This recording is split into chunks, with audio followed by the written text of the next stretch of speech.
But thank you all so much for joining us for today's program, Using LinkedIn as a Search Engine for Job Seekers. Learn how to search LinkedIn, not only for jobs, but to find relevant job specs, events, and even similar profiles. Also, discover how to search within companies on LinkedIn to find resources there. And this is all led by Ken Lang, the co founder of My Networking Central, a searchable database for networking events and speakers. He regularly facilitates job search and networking events where he discusses LinkedIn best practices. Ken also serves as a brand specialist for Lee Height Harrison and Outplacement Service. And I again want to thank the Friends of the Library for sponsoring. So, all 70 plus of us who are watching live and the many more that will watch the recording, let's give a big virtual round of applause to Ken for joining us this morning. And Ken, you can take it away. Thanks so much. Thank you very much, Robert, for having me back. I love being able to share my knowledge through presentations and Q&A. I was in job search many, many years ago, and I can see some of the challenges. They're much different now than they were before. But the most important part about networking is connecting. I've actually changed my mindset a little bit. No, call it networking, but call it friend working, which is a buzzword I picked up from a couple of other people because you build relationships with people. It's not just about being on a chat, it's about following up. And I think some of the people in the chat I've been in touch with many, many times. I'm here in northern New Jersey, but I am a Red Sox fan, in full disclosure. So that's a little bit hard being a Fenway refugee here in northern New Jersey, but I make it work. So I'm going to be doing a presentation today, pretty much going through slides which will help you. And I do want to go to LinkedIn later on if people have specific questions related to that. I don't know that we're going to get to personal profiles, but it's a lot easier to go through things when I can do it as a demo. And I do that a lot when I work at Lee Harrison because people have questions. It's a lot easier for me to show people how to do things. So the slides are they've changed again and again and again. LinkedIn definitely allows for the ability for us to do this. And one of the changes over time is that we're always learning from each other. So I'm going to share the presentation and I will let Robert know. I will send the presentation, Robert, to you later on. Whatever you want to do with it is up to you. If you want to share it on your website, if you want to send it out to the attendees, that's going to really be up to you. I will, see whatever works best for you. So I'm going to share my screen now. Yeah, Um, thanks, Ken. I will send it out with the recording. Great. So the presentation is going to be about best practices, but also using LinkedIn to search. And I've learned over time, and some of this may be a reminder, but I also know people that come to calls like this, it's the first time for them. And one of the challenges that we have as career coaches or as people that do posting and engaging on LinkedIn is our audience keeps changing. So maybe it's similar to things you've heard before, but there are new people that aren't aware of things the same way. Now, from a basic standpoint, and I'm not talking about the difference between basic and premium. I'm talking about the basic template for a profile that you have there, a picture and a background image. Now, the caveat for a background image is that they're they are now, if you don't have a background image there, which is the image behind your picture, I recommend you put it up as soon as possible because they are eliminating the possibility for people who have the actual basic account to put the background image up as a first take. You can revise it later on, but that is something that we are finding out along the way with other people that have basic accounts. The headline that defines you, again, I see again and again people that use a headline which is their last job. And that's in many cases because they're not aware of how to change that setting. You want it to be something that is searchable. You want to basically do it as a search, all the different job terms you're looking for, what your value proposition is. That's how people are going to find you. And the caveat with this and with everything I'm saying here is that mobile renders differently than a laptop. So you want to make sure that everything renders the same way. I see a lot of people with background images and they have wording, and you go to the mobile and it's blocked out by the picture. So I definitely recommend you do that as a matter of course. The about section, jobs with descriptions and skills. This is all, I like to say basic. Some people don't realize that a resume is not a LinkedIn profile. Yes, it is from a chronological standpoint, but you're putting information on your LinkedIn profile you probably wouldn't put on your resume due to space or due to um, the priority for the job. Now, if you're not sure what to put on either one, this is part of what I'll do today. You want to do a search for jobs with the actual descriptions and skills and then see how they render and how they work with you. LinkedIn is an amazing search engine. There are limits to what you can do in from the standpoint of applying for jobs directly. I never recommend people apply for jobs directly on LinkedIn, especially now, but it's a great reference tool. The need to engage depends on what you are comfortable with. Some people are lurkers, and that's absolutely okay just to look at what people are doing there, build relationships later on. Other people are very comfortable sharing. And this isn't just about the open to work also. This is about letting people know how you can benefit and support them, asking a question of the people there that are on the network. So these are some of the questions I get all the time. And I've actually changed it several times in the last few weeks because again, the questions change and I actually added a third slide. Basic or premium? Does it affect the search results? Do you have open to work on or off? Why isn't anyone finding me? The questions about post engagements and how do I get started? So these are the answers that I basically have for this. So one of the answers is it doesn't make a difference whether you have basic or premium from a search standpoint. That's one of those misnomers. There are premium people that have really blank profiles and basics that have really great ones. And it's really going to be about how you come up in the search. One caveat, and this is something most people aren't aware of, is search results are not based on first and second and third level connections. So you'll do a search and you may find a second or third connection comes up first. That's just because their profile is much more maximized for searching. This second slide I just changed a few days ago. I am not a fan of open to work for everyone anymore. I used to be. There are too many instances of people getting spammed, getting sales promotions, getting jobs that don't exist. If you're going to keep it on for recruiters only, but you still want to do more. I'm not a big proponent of open to work either way, just given this economy right now.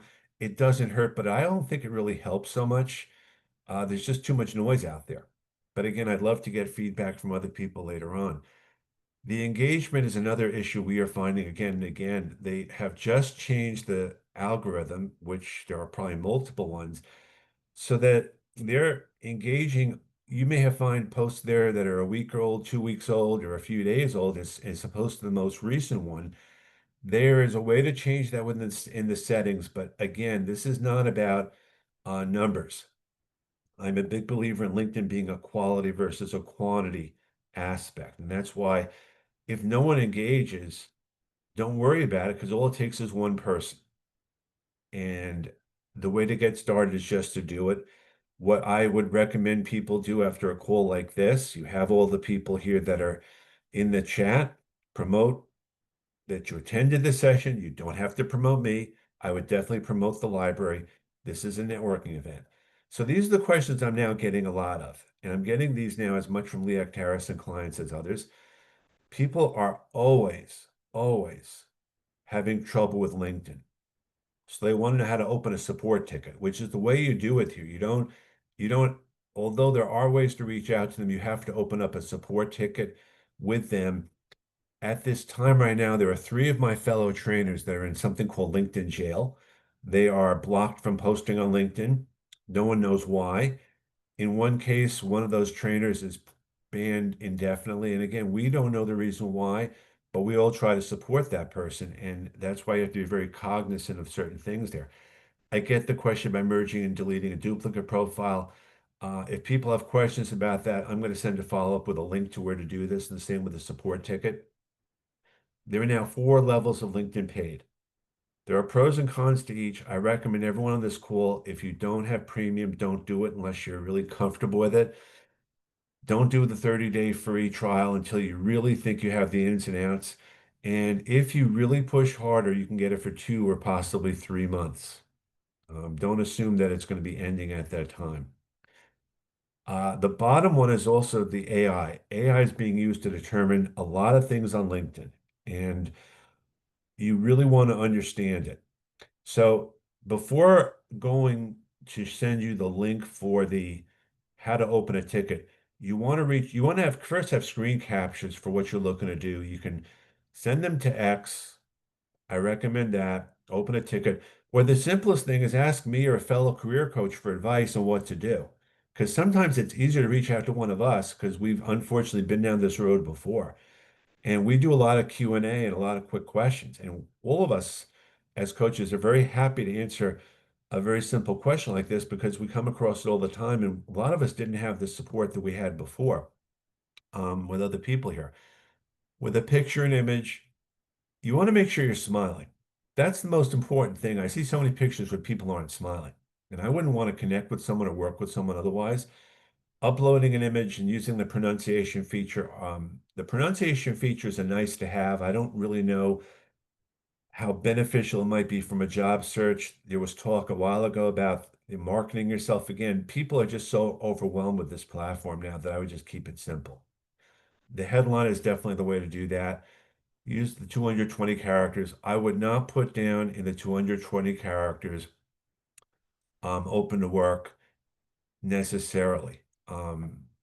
Value proposition is better. And if you're not sure what to do, again, we'll do a search for jobs and skills. I recommend people also look at other people's profiles. And that's where it comes into asking for help and advice. If you're not sure what to do, do a similar search for people in your space. Just do a keyword search. Go to a search for jobs through job specs. And I want to show you an example of how you can use ChatGPT and AI. They're not meant to replace your resume. They're not meant to replace your LinkedIn profile, although you can ask ChatGPT to do that, but it's all about the content. So as an example, and I did this before, I asked LinkedIn to write me a LinkedIn connection request for an IT hiring manager. And it came up with a very templated thing here. And that's a starting point. So then it prompted me, would you like to adjust it for a specific goal? And this is where the prompting comes in. You start out with a very general question. So I asked it, sure. So then it changed a little more. And then it went further and said, do you want to tailor it for a specific role? That's probably the best thing to do. You may not get it all in one take, but use ChatGPT or other aspects, whether it's for to take advantage, perplexity, a lot of tools out there. Use them. I've had people, and this is in full disclosure, I work with people here at Harrison. I really don't know what they do because I can't know what thousands of people's job titles are. So I'll ask ChatGPT, what are the core responsibilities of this person? I won't do a cut and paste of it, but it helps me understand. So these are some of the changes now. Again and again and again, I alluded to the algorithm before. I did a post today. We all do posts every day. There is no one best day or time to post anymore. Don't believe what people say. You don't know. I post at a certain day and time because it works for me. I've posted other times when I just have a thought. They're now emphasizing short form video. LinkedIn is trying to be tic-tacky, if that's a word. They're trying to put video up there, but that's a very targeted audience. I am not personally comfortable with video myself, so I'm not going to do it. But that's not to say that if you want to do it, you should. I mean, people do that for everything. But again, it's a very small subset of the people there. And I bottom line, focus more on what you can control and do what's best for you. And again, the open to work, one of the little tips, if you turn it off and then turn it back on, whether it's for a week or 2 weeks, you'll then be prompted to create a post about your situation. And I see a typo, it should have been spam. But again, make sure also your LinkedIn URL is included in your email signature. When you send every email out there, have it in there, even if you rename the URL to connect with me. And the same thing, your email address should be included in your about section. If you're not sure what to do, look at other profiles. So as an example, this is an example of what AI is right now. On the bottom here, it says to me, we're showing you jobs that best match your search. And I don't know that I want that because it's an AI thing. So, and this is on premium, which will be rolled out to basic. So I dropped it. It's in beta. So I said, switch back to classic job search. Don't don't have LinkedIn spoon feed you things you don't want to do. And if you're not sure how to do any of this, ask. Don't be afraid to ask for help and advice. So these are the best ways to use the platform: engaging, creating content, and avoiding over tagging. And some of this is just a little bit of a basic before we go to searches. You want to get their attention with the about section.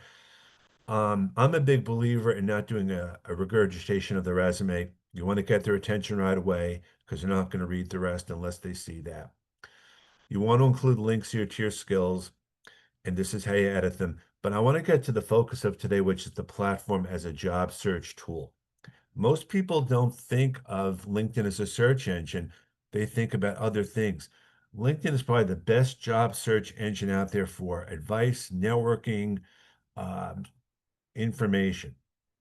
So as an example, when you go to your home, the top there, you in the search, just type a keyword or keywords. And for example, I typed layoffs because I was looking for content. I don't know who I want to respond to, who I want to engage with. So I just typed keywords, and then you can do different sorts after that. Again, you can do sorts based on location. You can do it by member. I just did it by posts. And that just helps you narrow the search down. Now, this is one word. This is one word. So maybe I want to do it by last 24 hours because I want to find the most recent things. Same idea, and you can do it for anything. Or maybe I want to do a search for a job. I want to do or a person. So I'm going to type project manager there. I'm going to type project manager, and everything comes up under project manager. And I can break this down by people, by jobs, by events, etc. So you can search that way for a company, for employees, specific industries.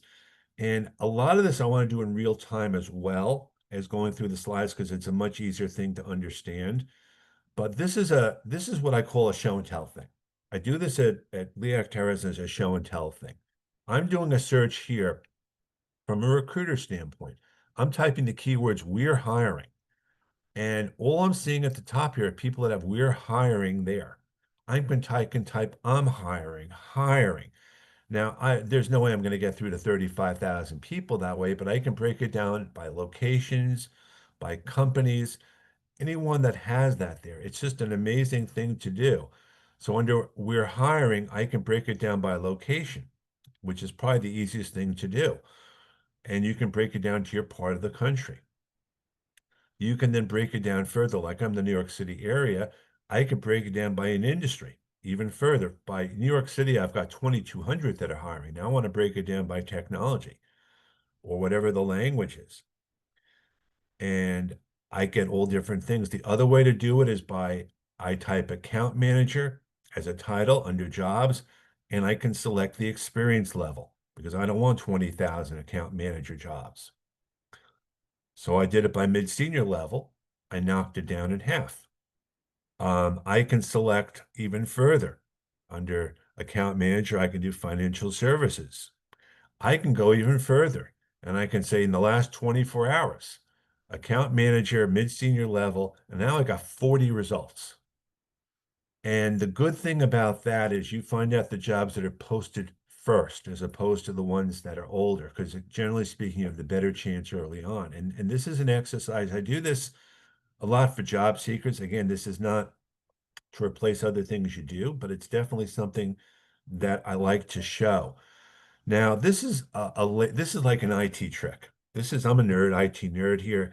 At the top over here, there's a link. It says LinkedIn.com, yada yada yada yada. There's a thing called TPR, which is a term for the number of minutes in a time frame. Like in 24 hours, I believe it's um, 32,400 seconds rather. So I'm switching this now to 3,600 seconds from 24 hours. And this is just, again, now I get, instead of that, I'm going to get only jobs that are in the last 24 hours. So this was posted 26 minutes ago.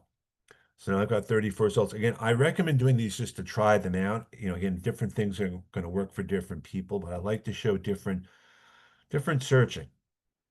Now, you got to remember your goal is not to necessarily apply for the job, but to confirm you have the qualifications for it and also to find someone there. Um, a lot of people I work with aren't really sure where to start, or they don't put things on their resume or on the LinkedIn profile that they think should be there. And that's the important thing. I'll have a conversation with someone and they'll say something to me and I'll say, why isn't it on your resume?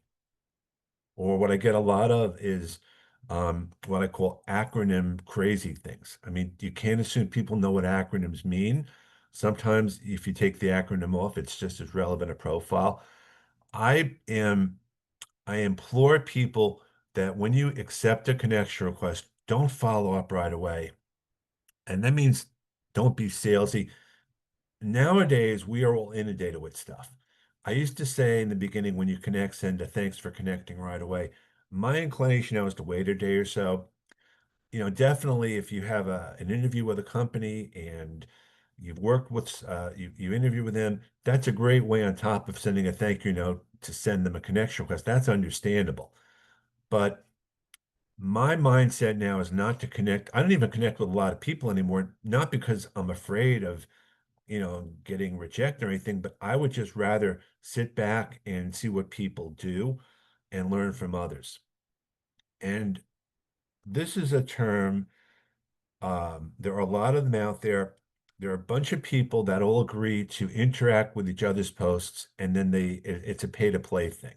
It's not the same as a group message, which I'm in a lot of because we're not looking to promote our content, but this is an ability like you join a group and you have to post every day. And there are a lot of people on LinkedIn who are members of pods who post content like crazy. And if you see someone who's got 30,000 likes and maybe 3,000 comments, I can guarantee you those people are in a pod because they've had people, bots, and the like just commenting.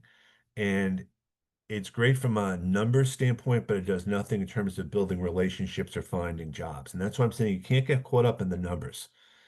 It's knowing that they're there. It makes it difficult for people like myself and others to get through the noise, but we do that by just working around what's there.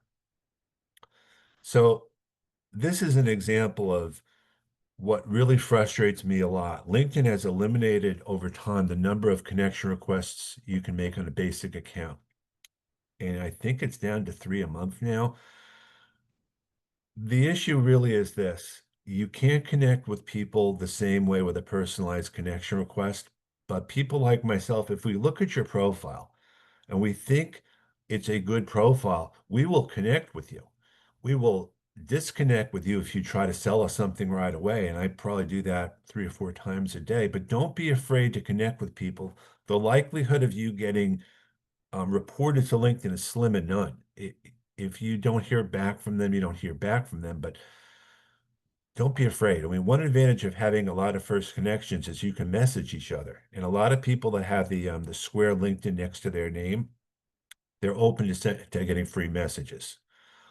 So what I recommend everyone do also, and this is on the mobile, connect by QR code. And if you don't know where the QR code is on your phone, what you do, and you can do this anytime you want, you go to the LinkedIn app, and then under the LinkedIn app, there's a tab that's for My Network. And then under My Network, if you select the search button at the top, there'll be the square there. So if you select that, you're going to get your QR code. It doesn't change if you change your profile. It's a great thing to add. Some people actually put that QR code behind them as a background image. It's a great thing to add anywhere you go. If you take a picture of that in a networking event, you connect with someone right away. Now, again, don't have to take this picture of me. I'm doing this just I've done this before on calls with other people. We've actually connected that way, but it's a great tool. Business cards are so passe. Yes, you can have them, but think about all the cards you've collected over time. So again, as a final reminder before we go to LinkedIn itself, these are just things to think about. The one caveat I'm going to say, and this is a recent finding, a lot of people ask me about if you're out of work, um, how do I hide that? You can be open for a certain amount of time, when you're in the position, at some point you're going to end the position. What I recommend you do not create a new job as a consultant, even if you are consulting, because that sends up a negative message to recruiters. They think you're working. And it's a marketing thing. I mean, you can volunteer, you can do other things there, but don't make it seem like you actually have a business when you don't. I mean, and this is a perception. I see this again and again, and I'll ask people there, why are you doing it? So I'm going to go on to LinkedIn for some hands-on training. Rob, I don't know if there are any questions now or anything that I can, break out with because I don't want to overwhelm everyone. Yep. So there are plenty of questions, Ken. Okay. Why don't we answer some now, and then Absolutely. we'll answer some after the second portion as well. Absolutely. I want to make sure, is everyone seeming to get, understand this or feel comfortable with this so far, do you think? Yep, yep. So if anyone has any feedback for Ken, let us know. But I'll get to the questions. Elizabeth asks, and I'm in the Q&A box, Ken. Okay, not the chat Sure. box. I'm in the That's Q&A fine. box. Whatever works for you. Just to start. So Elizabeth asks, why would you not recommend applying for jobs directly on LinkedIn? Two reasons. First of all, the job that's applied on LinkedIn, first of all, it's no different than applying to a site, and you don't know when you apply for a job on LinkedIn when it was posted, if it's been filled internally already. It's no different than Career Builder and Monster when they posted jobs. If you do it within the last 24 hours or last few hours, that's going to be helpful. But understand that when you're applying for a job, more times than not, they're going to send you to the career side of the company. You're much better off if you find a job of interest, finding people you know at the company, finding the hiring manager, and reaching out to them directly, whether with a connection request or just even something along the lines of, "I'm interested in working at your company. Can you tell me more?" It's a numbers game. Everyone is doing the simplest thing, which is easy apply or connecting online. You want to get around that. I've had people reach out to me and ask me for help, and I'm happy to do it. I know a lot of people, and then one of the reasons you connect with people is you build your network. A lot of times jobs are filled internally and they have to post them up there. Sometimes a job is a placeholder. The truth is you don't know. So that's why I say that.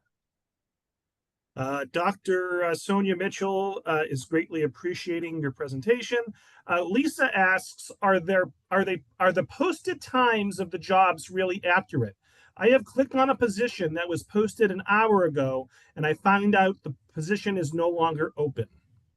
Well, that's what happens at times, and that's why you don't know, again, from the standpoint of the company that is posting the job, they may have purchased the job, may have posted the job, they may be looking for statistics. They may have, again, filled it internally. You don't know. But my thing is, if by some chance the job is no longer available, I would still reach out to the company. I would still reach out to someone there and let them know. Not that the job's been filled, but let them know you're still interested. There is such a negative connotation to rejection. If you get rejected from a company, you don't stop applying or following up if it's automated or not. You don't know what the mechanism, and I don't know the mechanism for when they say a job is no longer valid. The point is, no is not no, and I think that's a mindset people have to get around because you don't know what's going to happen. Someone may have gotten the job and they may not work out in 2 weeks. You don't know that. So Rebecca asks, should I take the time to get my LinkedIn account verified? No, not necessary. It doesn't make a difference. I mean, mine is verified because it's with a place of work. Um, I am not a big proponent. It's not going to make a difference. If you feel comfortable sharing your driver's license and your passport, that's fine. I have my verification is proving that I have a Leah Harrison email address. That's not a big deal. So again, and that's a perfect example of a question to ask on LinkedIn. Ask the network a question like that. Do you think I should have my email, my LinkedIn profile verified? Because you're going to ask five of us and get 10 different answers. I'm just giving you my opinion. Ellen says, can you address the quote X number clicked apply unquote feature? That doesn't mean X applied, just that they clicked apply. But when I see that, it feels discouraging. That is LinkedIn's mechanism for when someone sees it and you don't know. First of all, you don't know when someone's looked at it, you don't even know what their background and qualifications are. That's the other, the one part. It's an impression. An impression is number of people that have seen or viewed it. It is not an application. That is a flaw in LinkedIn's algorithm. It's a flaw in what they do, but they also do it for their marketing because it shows how many people are interested in the job. They can share it with the company. Look how many people are interested in your company. Look at it this way. When people apply for a job, you don't know what your competition is. You only know who you are and you only know what your benefits are. It's easy to get discouraged, but I implore you not to be. That's why I'm saying don't apply on LinkedIn. Don't look at the numbers. I mean, if I looked at the impressions on my posts, I'd go crazy.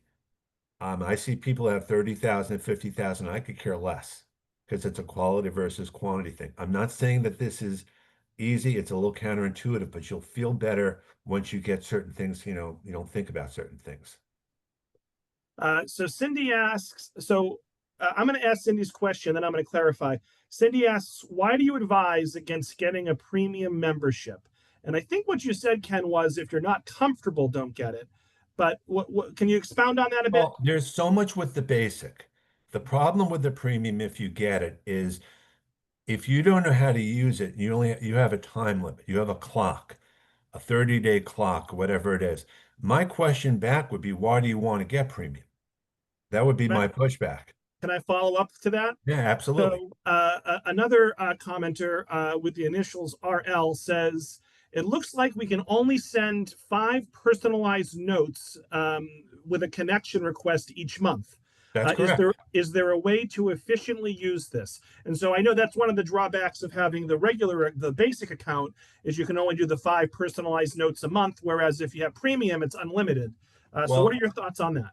couple of thoughts. First of all, if there's someone you want to connect with and you have a first connection in common, you can have that first connection, maybe make an introduction or message that person on your behalf.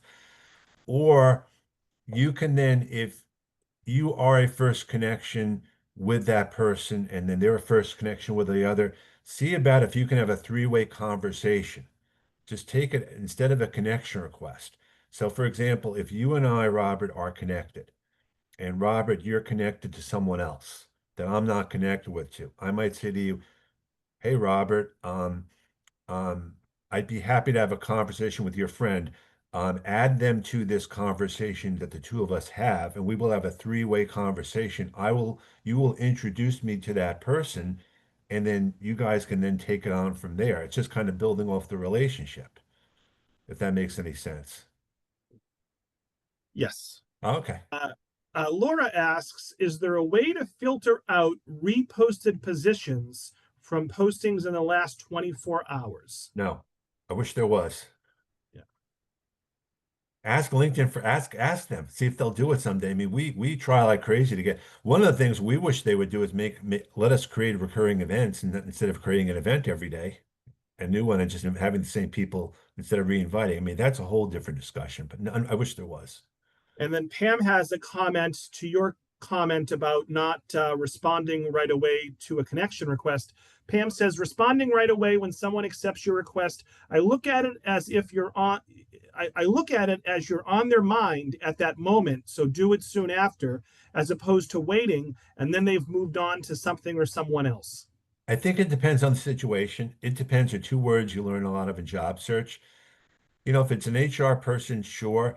But a lot of times, and again, this is the mindset, we are all busy as jobs, as coaches and in life. And if we don't get back to you right away, or if we get it right away, we may not even see it. Everyone has to do what's best for them. And I'm very happy when people have counter arguments because that's what makes this important. I'm giving you the mindset of someone in a different space. If I'm an HR person and they connect with me, I would absolutely reach out to them right away. But if it's someone else, I might not be. I mean, that's going to part of it is going to be knowing your audience. And a lot of times people first connections, when you get the connection request, make sure that you know what you're getting into. Make sure you know why you're connecting. I mean, I follow people sometimes before I connect with them. That's a different discussion, only because I want them to know that I'm looking at their content. But again, everyone's situation is different. From a job search standpoint, there are some basics, and the basics don't change, basic versus premium. You can see people who viewed your profile with premium, not with basic. My question is, so what? I mean, sometimes it helps, sometimes it doesn't, but it's really about what makes sense for you. Yeah.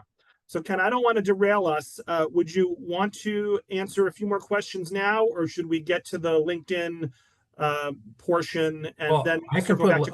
Yeah, I can put LinkedIn up and maybe again I'm happy to go a little bit longer. Let me ask, why don't you see if people in the group want me to go to write a LinkedIn right away, if you can just ask them quickly, because I'm not, I can do this for an hour without going on a LinkedIn.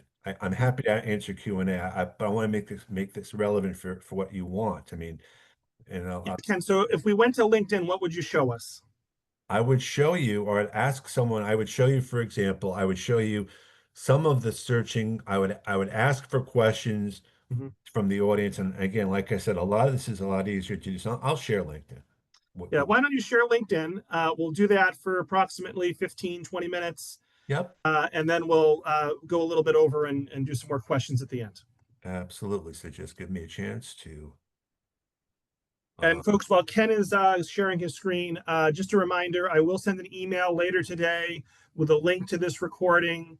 I will also have, you'll be able to download the chat. I'll have the chat in the email as well. So folks can collect all those LinkedIn profiles.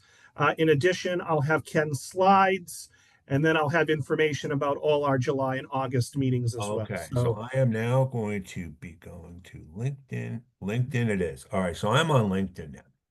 So again, right off the bat, one of the things I recommend, and again, this is just an example, and mine is premium, but everything I'm going to show you is relevant for everyone. And I'm going to, as an example, I go to my profile. This is my image back here. This is all searchable stuff here.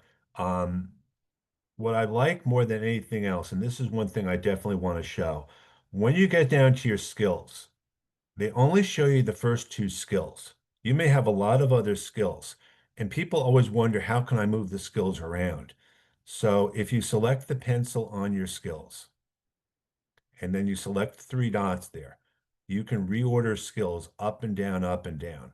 The skills are all searchable, but let's say I want to put a resume review on the top.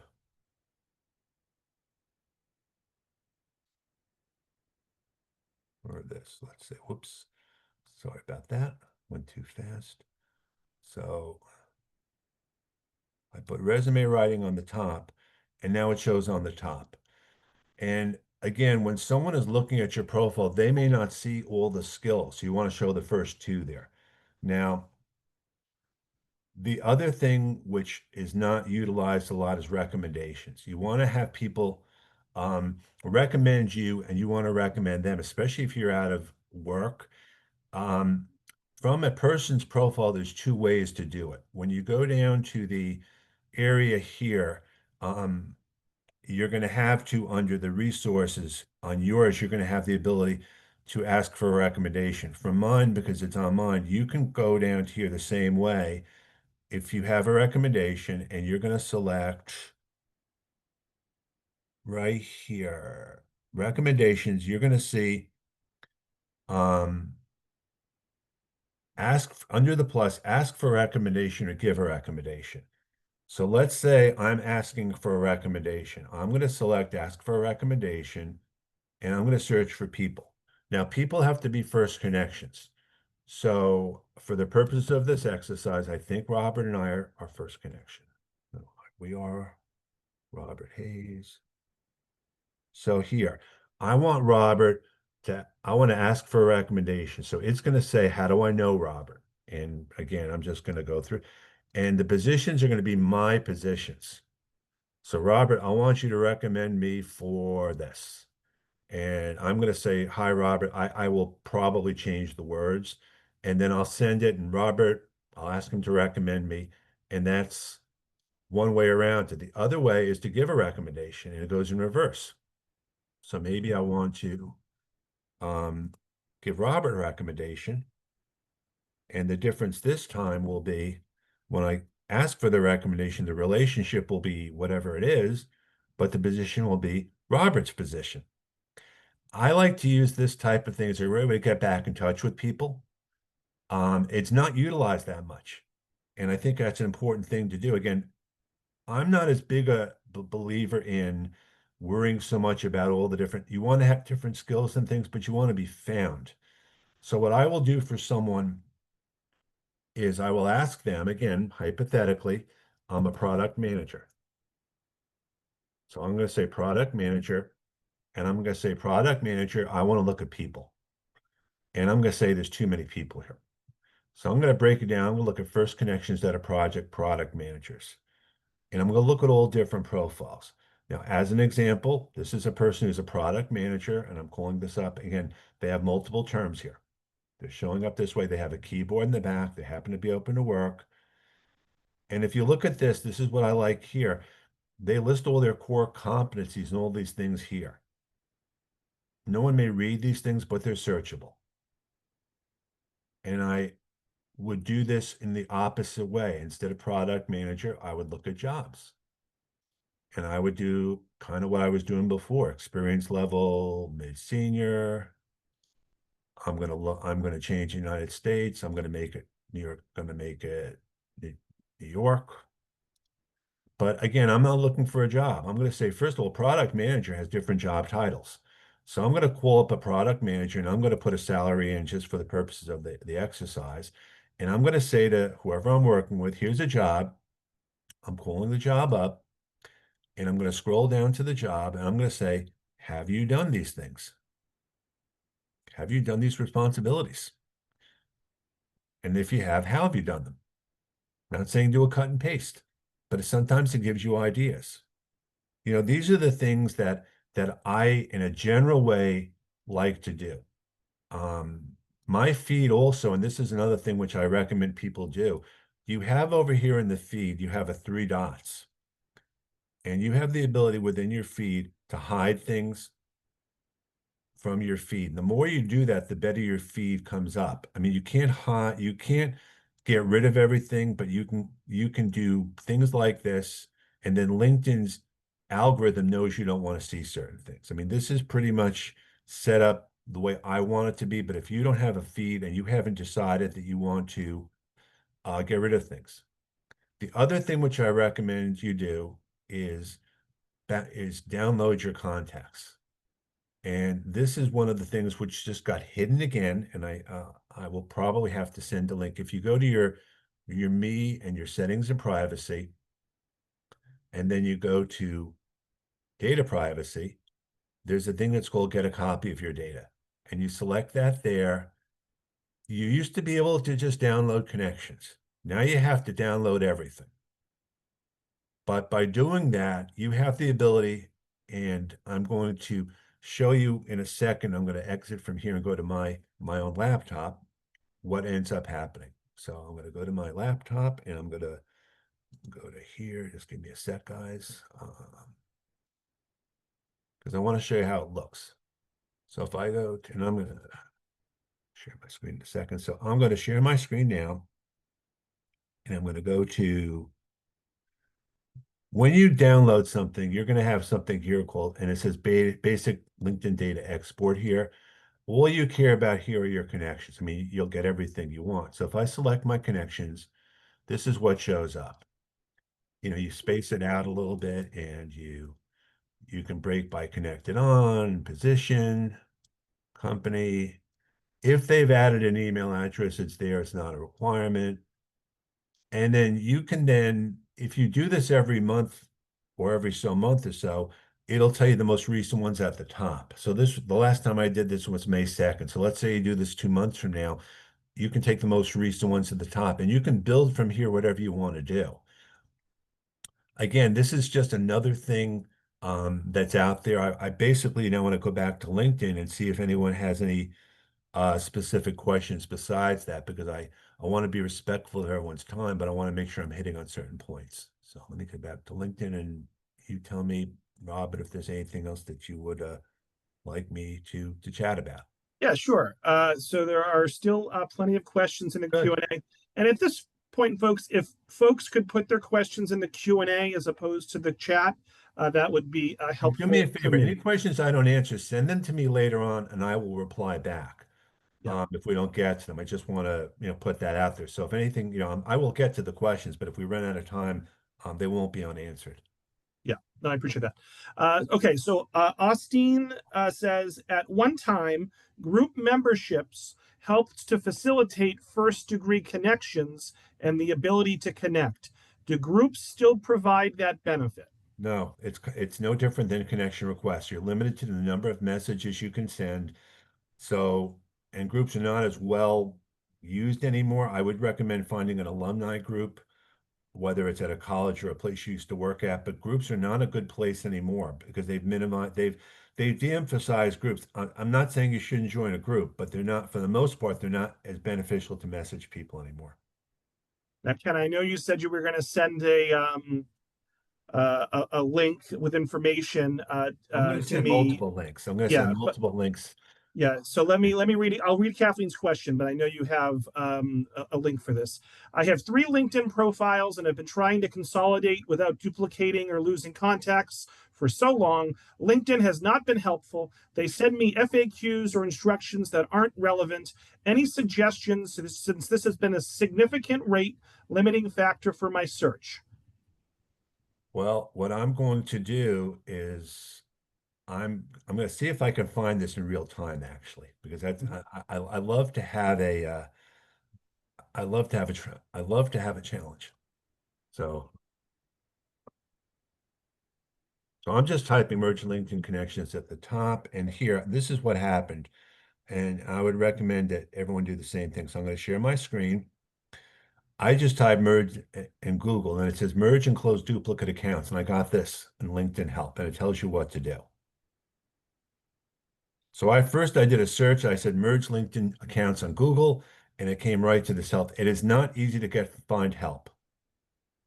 And these are the steps. Now, if you're still not sure about what to do from here, um, you can close an account, you can merge it. There are additional things I can share. Like there's a request to merge the accounts, and then it goes here. And this is actually the link to how you can contact LinkedIn support, which very few people know about. It's a hidden link. This is how you can connect LinkedIn. You can ask, this is not the same as opening a ticket, but this is how you can connect with them specifically. And a lot of this is not intuitive. That's why it's important. Ask all of us for help and answers. Like I know I could figure out how to do this pretty quickly. Most people can't just because it's not intuitive. That's LinkedIn's downfall. But again, this is just an example. So an anonymous attendee says, are there volunteer opportunities on LinkedIn? What is the best way to search for local volunteer opportunities? All right. Well, what I'm going to do is I'm going to go to LinkedIn and I'm going to show you what that involves. So I'm going to go to LinkedIn. I'm going to go back to LinkedIn here. And what you can do is under jobs, there is under jobs, there used to be, and I'm hoping there still is. I go under jobs and I look at here, typing volunteer, and then there's usually an all filters that might be volunteer as well. Let's see, job type volunteer. So if I do job type volunteer, this is under the setting here. And I may even just take volunteer out and just say, let's say I want to do project management here, or product manager, because volunteer is not a real job. I do over here, no matching jobs found. So I'm going to go back and I'm just going to type manager, or I'm going to type volunteer because I just want to. So I go to volunteer and go to volunteer. These are all volunteer jobs, and this is New York City. And I can determine different areas. So again, this is volunteer recruiter, volunteer recruiter. So these are just volunteer positions. Doing a LinkedIn search, I type volunteer in the keywords and I typed it also as a filter. And so that's again, this is why I love it as a search engine.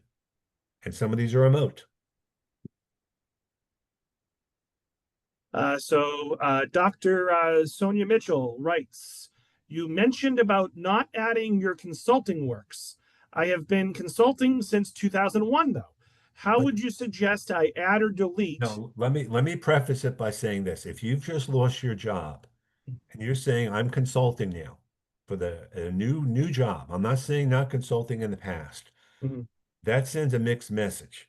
Let's say I lost my job in May. I've started Ken Lang Consulting, May 2025 to now. Someone may look at that and think I'm working. That's not the same one as someone who's had a consulting business for a while. Because from a recruiter standpoint, and if it doesn't match your resume, especially, but from a recruiter standpoint, I'm going to make an assumption you don't need a job. Again, this is my opinion. Other people will disagree, and that's absolutely okay. Some people create a new position, they call themselves a volunteer. That's great. Your new position can be a volunteer. Your new position can be something like that, but to call yourself a consulting business, even if you create a company page, it sends a mixed message. It would send a mixed message to me as a branding specialist, Leah Harrison. I mean, if you want to do that, that's great. But if you're looking for a full-time job, that's not going to be helpful. But again, this is just my thought. So I'm not going to read it because it's really long, but Maria has comments and questions around what she calls the big black box, which I think she's talking about QR codes. And Ken, are there any like No, security I concerns think I around? think she may be talking the big black blocks about job search in general. Okay. I'm assuming, and that's why you don't apply for jobs directly, or if you get rejected for a job, you find someone at the company. It's a numbers game. You know, the job market stinks now. The best way to get a job is to let people know that you're looking. Make sure you explain to them what you do. I mean, I know of 3 or 4 or 5 jobs from people that are looking for people that don't want to post the jobs online because they know they can find people. The big black hole of Career Builder and Monster, that, and again, there's job board and there's all different things, whether it's Dice or Glassdoor or even a career site on a company. Leah Harrison. I mean, we have lots of jobs there, but some of them are just um, jobs that are just placeholder jobs. So how to post 1 years of elder caregiving. Um, Different ways to go about it. You can call yourself a caregiver. You can still call yourself the job title that you want to be, and you can list within the section there what you're doing. You don't lose your job when you don't lose your job title when you lose a job. You just want to be upfront and open about it. Especially during the pandemic, people took time off to do all different things. I would not recommend using LinkedIn's career break, but again, you're going to have to answer the question anyway Mhm. on an interview, so you don't want to hide it. But at the same time, you want to be open and honest. People go through things, and Mhm. that's just the fact of life. Ken, we'll take a few more questions. So, as a Sure. follow up to something you recently said, an anonymous attendee asks, are you saying that recruiters only contact people who are not working? I thought there's an adage that it's better to look for a job when you have a job and you aren't as appealing if you're out of work. So, what are your People, thoughts on that? recruiters only post. They will look for people who are working ideally, but people that are not working, if you have a good profile, if you meet their needs, the challenge that they have is not with finding people, it's with the hiring managers who have their own discrimination things. And that's nothing recruiters have any control over. If you've been out for a year, you may be just as qualified as someone who just lost their job. And recruiters understand that. Hiring managers may not. And that's why sometimes you have to work around that and find people who know the hiring managers. Um, you could go down a whole rabbit hole on Reddit with all the different stuff that's there about people saying it. And none of it, and there is no one right or wrong for this. But I recommend, if nothing else, you stay in touch with people that are in your space. Check in with people because there's a lot of support to be had from people, that are in a similar situation. So RL says, where can I find hiring managers' contact information and details? How do I search who can be the best employee to reach out to get your foot in after applying for a new job? Well, there are some websites that will share email addresses. Sometimes you can guess. If there's a company that you're interested in working at, I would recommend you go to the company page and follow the company. And um, if you find a connection there that is at the company or used to work at the company, then I would ask them because most companies have a similar email address structure, but it might be first name, last name, first name. Ask the question because none of us know one specific answer.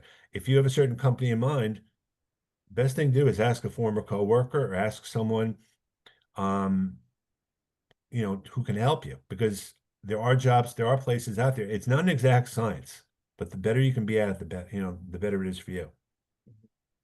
So Maria, I see your questions in the chat. I'm gonna send those to Ken afterwards. Okay. Those might be too long to address here. So Jill Let me actually asks, let me actually put my LinkedIn URL in the chat actually because sure. And Ken, when you do that, make sure the drop down is everyone and not panelists. Uh, yeah, thank you for that reminder. yes, That would have been a little embarrassing. that's okay. While you're doing that, let's say two more questions. Jill asks, can I post accolades received via email, or does the person need to post it themselves? What do you mean by an accolade? You mean I think she's talking about recommendations and endorsed skills, things like that. people can endorse each other for skills all the time. A recommendation you can either request or ask for. When you get the recommendation, you can edit it if there's a typo. You can tweak it. You can suggest, but that's only amongst first connections. Right.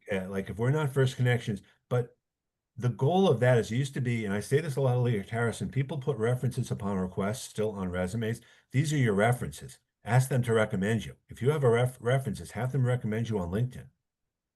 Yeah.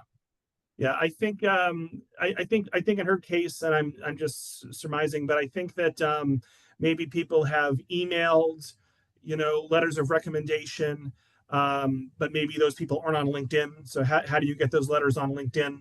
But You perhaps can, you, yeah. what you can do is you can within LinkedIn, there is a place, there's a featured section where Mhm. you can create content and you can do a cut and paste of that reference letter, that letter of recommendation there. Nothing to stop you from doing that because it's your content. Right. If there's again, or take a screenshot of it and put a picture up there. Everyone's marketing themselves here. I would never put your resume on LinkedIn though, because it can be downloaded by anyone. But I would definitely, yeah, think about it. Once your resume's out there, anyone can do anything with it. That's one of the reasons we all say on resumes, leave your street address off. Yeah. Don't need it anymore. Yeah, and they say that if you're going to upload your resume into Chat GPT or some sort of AI filter to remove your personal contact information. And Uh, also make sure you have your email address is not your current your former employer. I see that again and again and oh again. boy. No, I'm because you want to make sure email address, it's a whole different thing. Make sure it's a professional email address and not like, hi Ken at yahoo.com or something. Yeah. But again, that's a whole different discussion. So Ken, we got through all your slides. You answered about, and you showed us a few things on LinkedIn there. We answered about 20 questions, and we just hit the 60-minute mark. So Great. I am fine wrapping up here. Okay. Apologize to those we didn't get to, but we got to just about everyone. Ken, do you have any last words for the audience before we wrap things up? No, like I said, I put my LinkedIn URL in the chat. I'm happy to have conversations with people offline, free, just a caveat, to answer certain questions because this is what I do to pay it forward. And a lot of times people are afraid to ask for help for all different reasons. Yeah. But I want to thank you, Robert, for having me. We'll do it again in 2026, Ken. So, Sounds folks, good. let's give Ken a big virtual round of applause for a great presentation. Look for an email from me later today with a bunch of things in it. And please make sure to take the feedback survey when you exit the Zoom. I hope everyone enjoys the July 4th weekend. Yes. Thanks again, Ken. Take care. Thanks a lot for the opportunity. Yeah, thank you. Have a All right. good one, everyone. Bye Bye. bye.